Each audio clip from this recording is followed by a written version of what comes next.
Good morning. My name is Jeffrey Moat. I'm the Chief Executive Officer, Président Directeur Général of Pallium Canada, the largest provider of palliative care education in this country. I'm joined today by partners from across long-term care, frontline care, education, and accreditation. Dr. Amit Arya is a palliative care physician and health system leader in long-term care, focused on advancing care for older adults through clinical innovation, education, and research. Miranda Romanowicz, Chief Executive Officer of the Canadian Support Workers Association.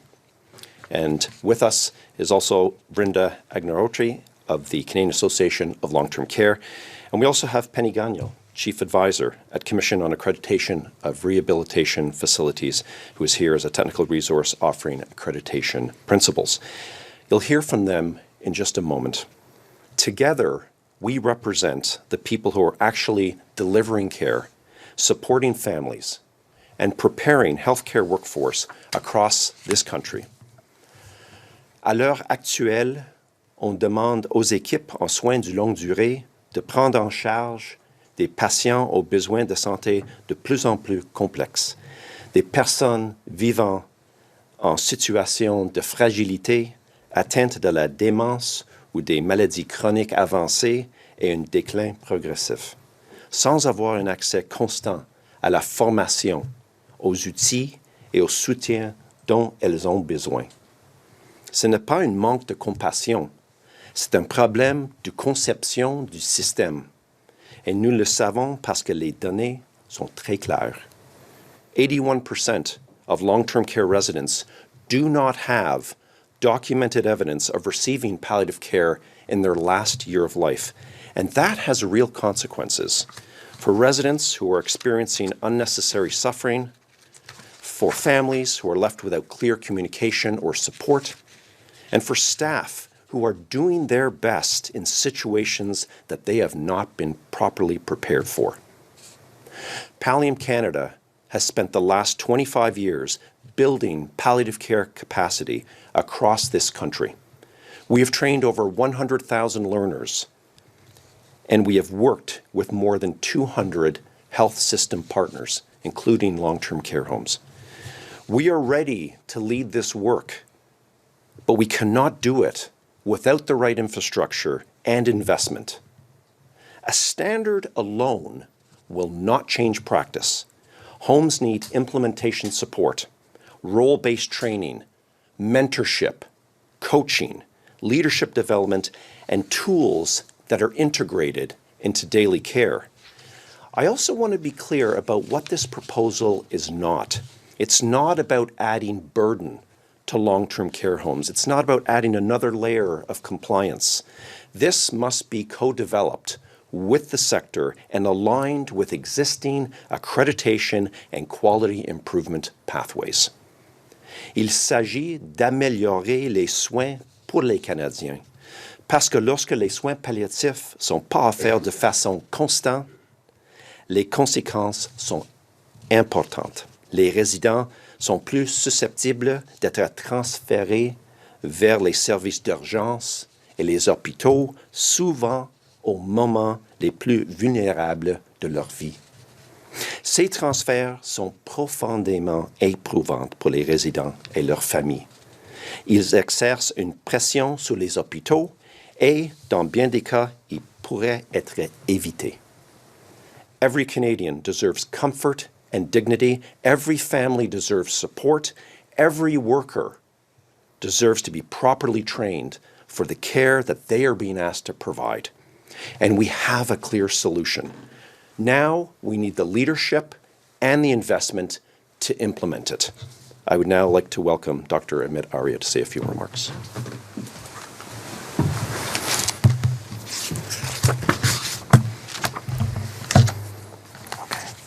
Thank you, Jeff. Good morning, everyone. I'm a palliative care physician who works across 10 long-term care homes and has more than a decade of experience in the sector. And I want to say one thing very clearly.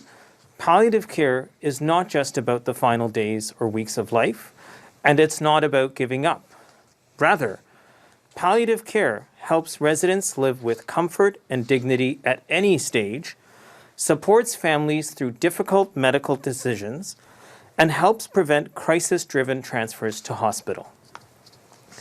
In Canada, the median survival for a long-term care resident after admission is just 18 months. Residents live with serious, incurable, and progressive illnesses such as dementia, and the long-term care home is almost always where they will live out the final chapter of their lives. And that is why palliative care is essential to high-quality long-term care. When palliative care is initiated early, symptoms such as pain, shortness of breath, and anxiety are better managed and identified sooner. Residents are more comfortable and have an improved quality of life. Families are better supported to make decisions about medical treatment and hospital transfers, guided by their loved ones' wishes. In all of my frontline work and experience in long-term care, I have seen that when staff do not have the education, skills, and tools needed to provide palliative care, care often becomes reactive and crisis-driven. Residents experience worsened pain and suffering. Families are asked to make medical decisions for their loved ones in moments of crisis without enough information and without enough time to prepare. Too often, this results in residents being transferred to overcrowded emergency departments when they could have been cared for right in their own long-term care home. For a frail senior, especially someone living with dementia, a transfer to the emergency department can be frightening, disorienting, and deeply uncomfortable. And many of these transfers are avoidable. Preventing avoidable transfers starts with supporting the people providing care every day in Canada's long-term care homes. Long-term care home staff are incredibly dedicated and compassionate, but that dedication and compassion needs to be matched with consistent palliative care education, practical skills, and tools to deliver the care that residents deserve. And that is why a national palliative care training standard for long-term care matters. Long-term care is highly specialized care. Staff deserve clear expectations for what they need to know, along with the time, resources, and implementation support to put that knowledge into practice. Because palliative care in long-term care is not about giving up. It's about helping vulnerable seniors live the best life possible with the least suffering in the place they call home. Thank you, everyone. Miranda.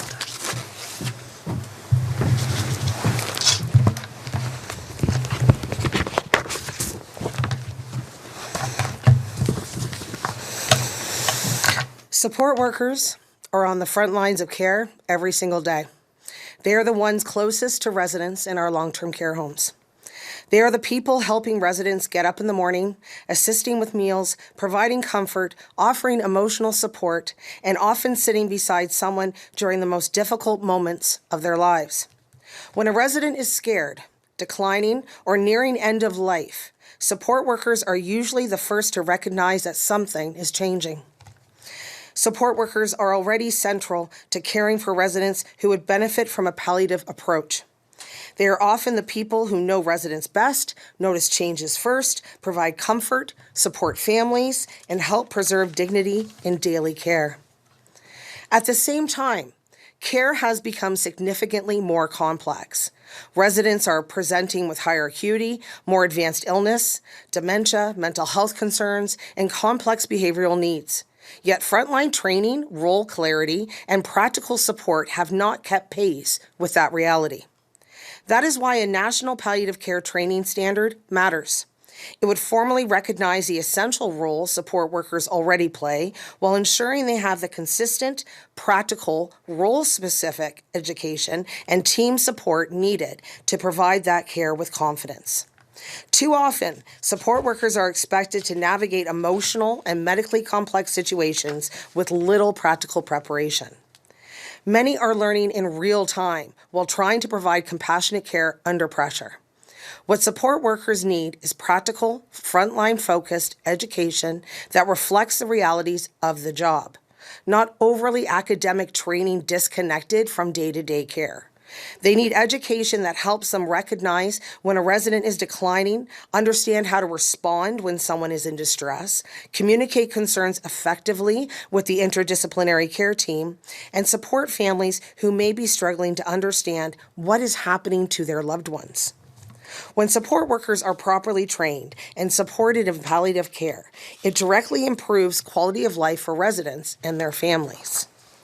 It also reduces unnecessary hospital transfers and strengthens continuity of care within our long-term care homes. Just as importantly, support workers need protected time and organized support to complete this training. Right now, many frontline workers have little or no dedicated learning time. If palliative education becomes simply another requirement added onto an already overwhelmed workforce without meaningful support behind it, it will fail to reach the people who need it the most. Training must also be accessible, inclusive, and reflective of the diverse support worker workforce, including individuals working in a second language and those coming from a wide range of educational and cultural backgrounds. Support workers are already carrying a tremendous responsibility within our healthcare system. This is about ensuring they have the tools, education, confidence, and support necessary to provide compassionate, dignified care during some of the most vulnerable moments in a resident's life. We cannot continue expecting support workers to care for individuals throughout serious illness, decline, and end of life without properly equipping them to do so. A national palliative care training standard for support workers would help ensure frontline staff across Canada have access to consistent, practical education that strengthens care, supports families, and improves dignity and comfort for residents when they need it the most. Penny?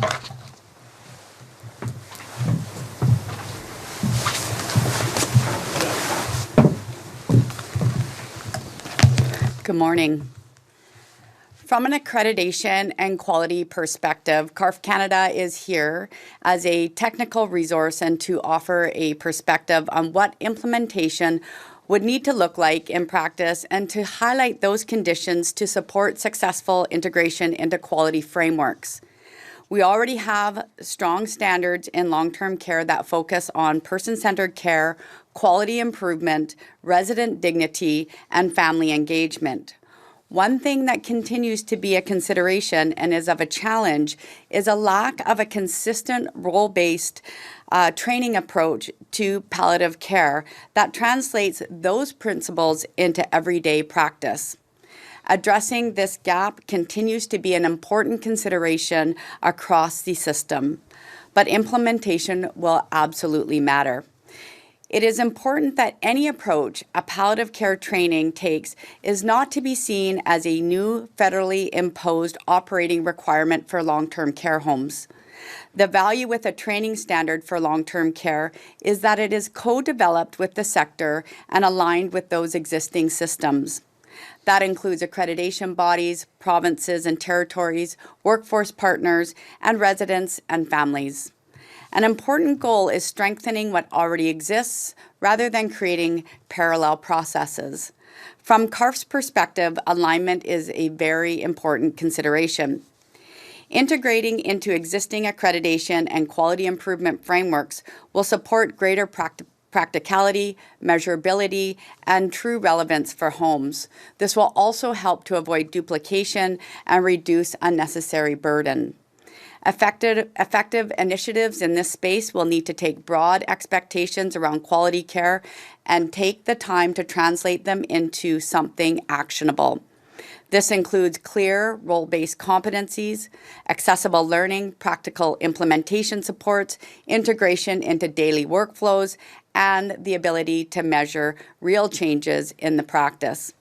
Training cannot be a one-time event, and organizations often find greater impact when training is embedded in how care is delivered every single day. CARF Canada recognizes the value of aligning palliative care training with existing accreditation and quality improvement pathways so that long-term care homes are supported to strengthen care and to do that without unnecessary duplication or burden. Jeff?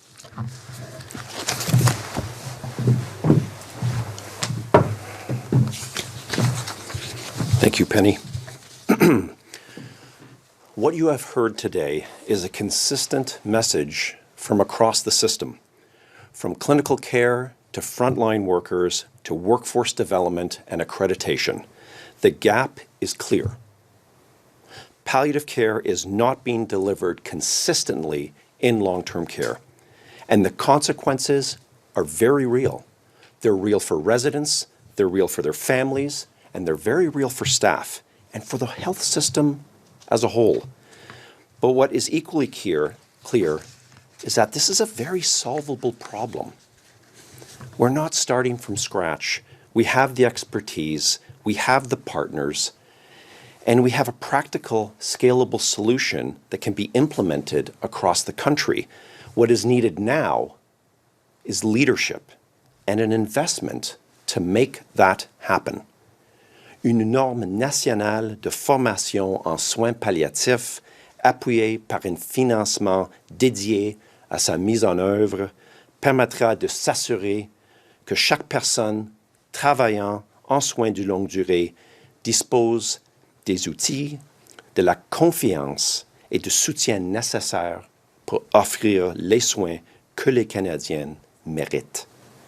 Because at the end of the day, this is about how we care for people at one of the most vulnerable times in their lives. And that is a reflection of who we are as a country. Thank you. Merci. We would now be happy to take questions from the media. Nous serons maintenant heureux de répondre aux questions des médias. Thank you. We don't have any questions at the moment. This will conclude the press conference. Nous n'avons pas de questions pour le moment. C'est ce qui met fin à cette conférence de presse.